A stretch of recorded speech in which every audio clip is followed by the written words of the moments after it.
我再问你最后一遍，为吾乃艾利安提。为了弥补我的失败，就让我为不，刚刚那些魔物竟然用尽了所有魔用了林子所有进攻动作，提前做好了防御。皇帝呀！ Halo dulur Sampurasun, bagaimana kabarnya? Semoga kalian sehat selalu dan diberi rezeki yang melimpah. Balik lagi bersama kami di channel Lalajo Anime. Oke lah, tanpa berlama-lama kita langsung saja ke alurnya.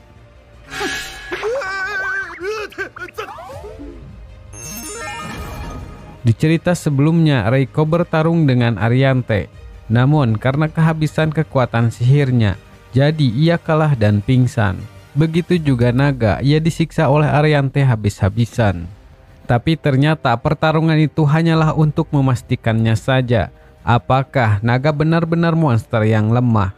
Kemudian demi menjaga keyakinan Reiko, Naga menuruti saran dari Ariante, yaitu jangan terlihat lemah di depannya dan meminum ramuan pengecil tubuh. Dengan begitu Naga akan bisa bepergian bebas. Lalu cerita dilanjutkan saat Reiko bangun pagi harinya. Ia sangat terkejut melihat Naga berubah menjadi kecil. Di sana Naga kebingungan untuk menjelaskannya. Ia beralasan karena ukuran tubuhnya yang terlalu besar. Jadi ia harus menundukkan kepala saat melihat orang demi mencegah penyakit spondilosis servikal. Untuk itulah ia mengecilkan tubuhnya. Naga sedikit takut karena alasan itu adalah hal yang bodoh. Tapi ternyata Reiko percaya begitu saja.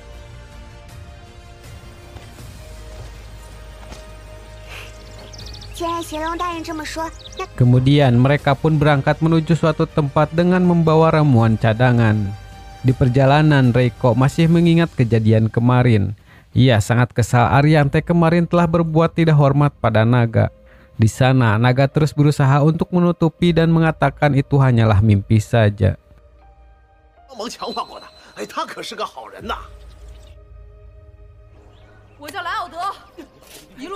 Shin pun berpindah pada Ariante yang sedang mengatur para bawahannya.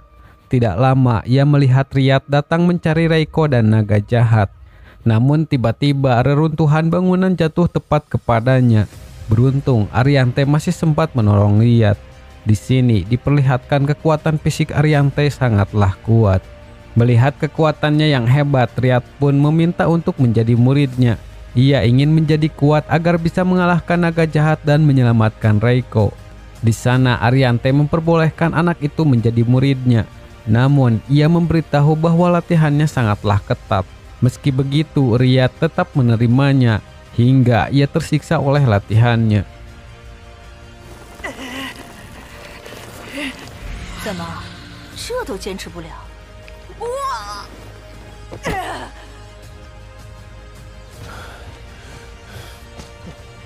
Kembali pada Reiko dan Naga. Setelah berjalan cukup jauh, Naga sangat lemas kelaparan karena sejak mereka berangkat ia belum makan.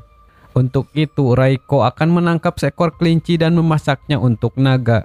Namun di sana Naga malah mencoba menahan Reiko dengan alasan mengatakan ia tidak bisa memakan hewan kecil. Pada kenyataannya ia sangat lapar dan tumbuhan berada di mana-mana. Tapi demi keyakinan Reiko, Naga rela menahan rasa laparnya.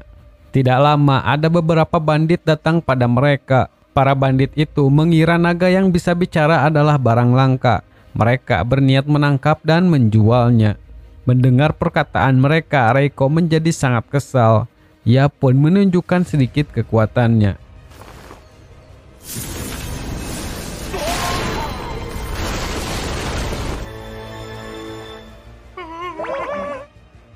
Setelah itu mereka pergi menuju markas para bandit. Tujuannya adalah untuk membebaskan para budak yang ditahan. Tidak jauh dari sana, Naga melihat sebuah gua yang lingkungannya sangat baik. Ia yakin pasti di dalam sana terdapat banyak rumput yang lezat. Namun sebelum itu ia menyuruh Reiko mengantarkan orang-orang ke kota terdekat. Di sana ia harus menyelamatkan orang-orang dan menyerahkan para bandit pada yang berwajib. Agar Reiko bersemangat, ia memberitahu menjadi pengawal juga sebagai sebuah latihan untuknya. Dengan begitu Reiko pun menerima perintahnya. 不愧是乾隆大人，姓氏为。 Setelah mereka pergi, naga pun masuk ke dalam gua. Ia sangat senang karena ia berpikir akan makan lumut kesukaannya. Namun tiba-tiba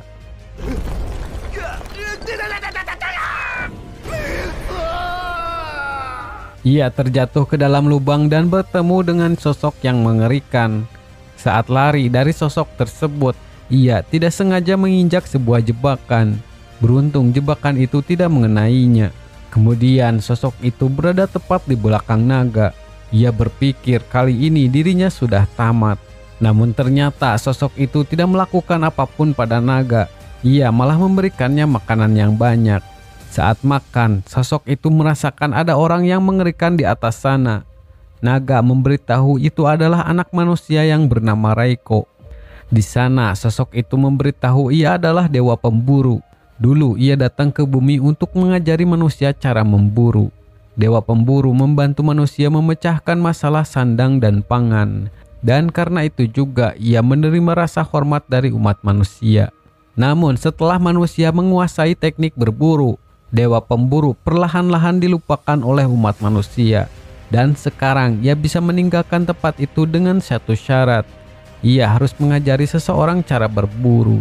Sudah lama ia sangat ingin keluar dari sana, tapi sekarang sudah tidak ada orang yang membutuhkannya.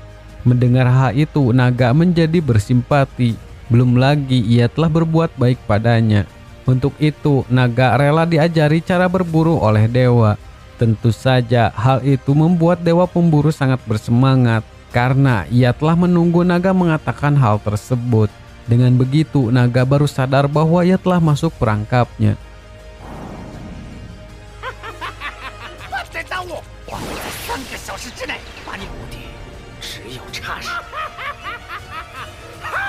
Di sana, dewa sangat bersemangat dan akan mengajarkan semuanya. Ia yakin dalam 3 jam saja, naga akan lulus ujian. Namun sebelum itu, naga mengatakan ia bukanlah manusia.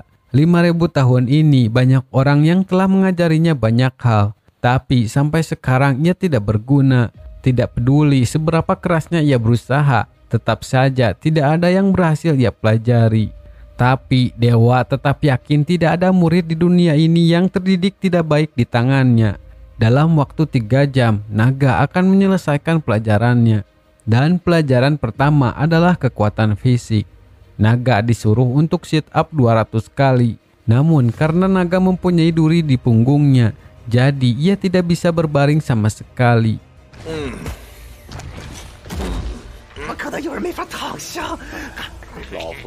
Baru saja dimulai, dewa sudah mulai kesal. Dan pelajaran pertama, naga tidak lulus. Kemudian pelajaran kedua adalah latihan keseimbangan. Keseimbangan yang baik juga merupakan keharusan bagi pemburu. Dengan begitu, kesuksesan dalam berbagai lingkungan akan terjamin. Akan tetapi, kayu yang harus naga lewati tidak begitu kuat, sehingga dewa merasa keheranan padahal kayu itu belum pernah diinjak sebelumnya. Naga menjelaskan itu karena berat badannya jauh lebih berat dari manusia.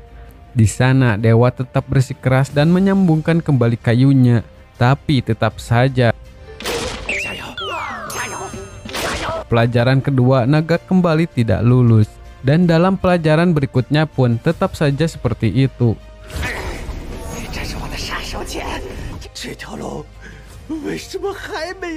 Lalu saat pelajaran melewati rintangan, obat pengecil tubuhnya habis, sehingga ia menyentuh jebakan. Dewa sangat kesal karena sudah 8 jam berlalu, naga masih belum lulus juga. Tapi ia tetap akan membuat naga lulus dengan cara apapun. Ia meminta naga mengulurkan tangannya. Di sana, ia memberikan sesuatu pada naga. Dengan memfokuskan tangannya, naga bisa menumbuhkan kukunya sebagai senjata. Setelah itu, dewa meluluskan naga dan akhirnya pergi.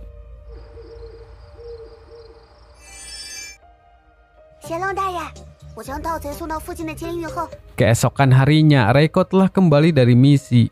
Setelah kejadian kemarin, ia berpikir tidak akan membiarkan Reiko jauh darinya lagi.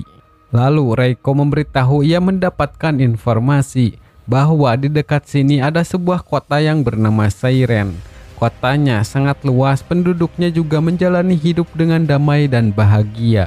Ia berpikir kota seperti itu bagusnya diperintah oleh naga agar kota itu tidak diinvasi oleh Raja Iblis. Tentu saja naga menolak melakukannya karena sekarang yang ia inginkan hanyalah mencari hotel yang nyaman untuk tidur. Kemudian tujuan mereka selanjutnya adalah kota Seiren.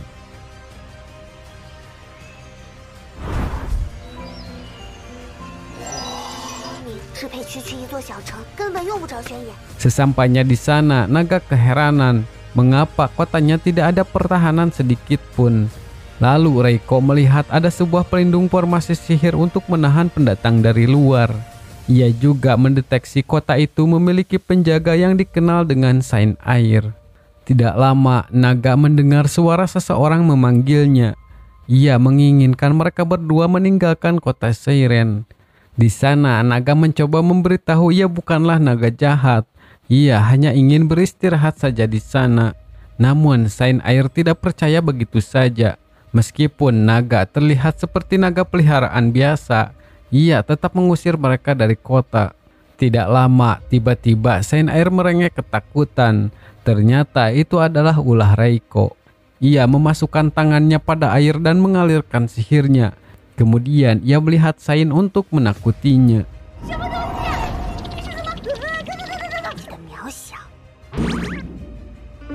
Namun dengan begitu, naga semakin frustasi karena sekarang masalah akan menjadi besar. Ia berpikir harus segera mencari Saint Air untuk memberitahu kesalahpahaman ini. Scene berpindah saat mereka masuk ke dalam kota. Orang-orang melihat mereka dengan tatapan aneh. Lalu demi keamanan, naga memberitahu Reiko, penyamaran juga merupakan kemampuan penting sebagai murid naga jahat yang memenuhi standar. Di sana mereka pun berpura-pura sebagai kelompok sirkus yang lewat.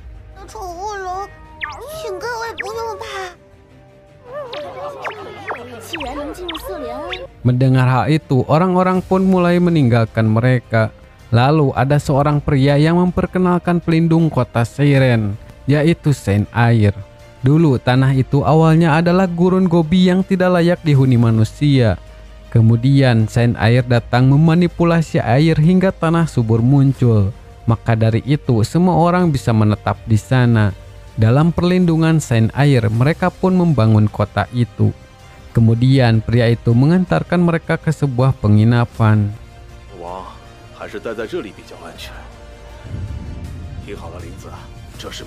Di sana, naga memerintahkan Reiko untuk istirahat dengan baik. Ia berniat keluar untuk mencari Saint Air tanpa Reiko. Pada awalnya, Reiko sedikit kecewa karena ia hanya disuruh istirahat saja. Tapi ia malah berpikir ada sebuah makna terkandung dari sana. Ia pun bersemangat akan menyelesaikannya.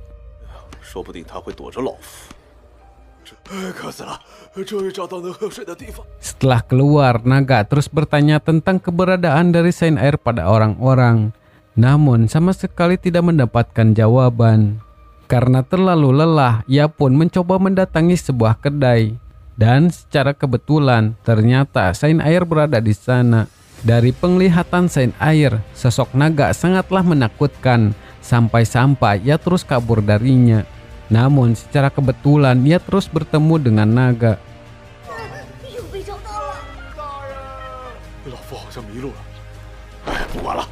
Sampai sore hari, naga bertemu dengan anak-anak di dekat sungai. Satu anak yang baik ingin memberikan sebuah apel.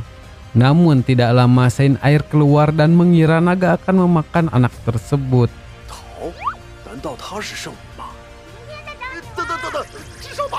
Meskipun naga berkata jujur, Saint Air tidak percaya begitu saja. Tapi naga memberitahu sekarang ia hanya ingin kembali ke penginapan saja. Ia sudah kelelahan mencari dirinya. Mendengar hal itu, Saint Air pun mengantarkan naga kembali. Dalam perjalanannya, naga memberitahu Saint Air, ia harus segera memulihkan formasi sihir kota ini. Jika tidak, mungkin saja akan ada monster yang menyerang.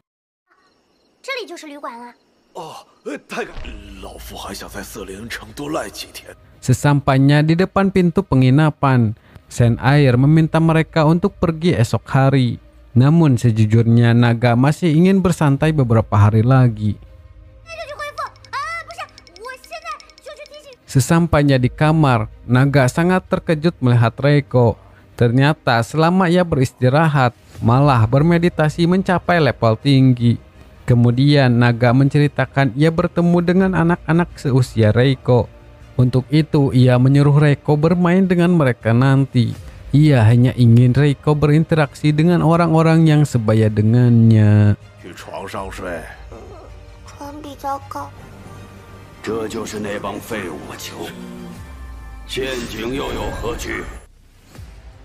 Oke teman, kita lanjutkan lagi cerita Donghua ini di video selanjutnya. Terima kasih sudah menonton.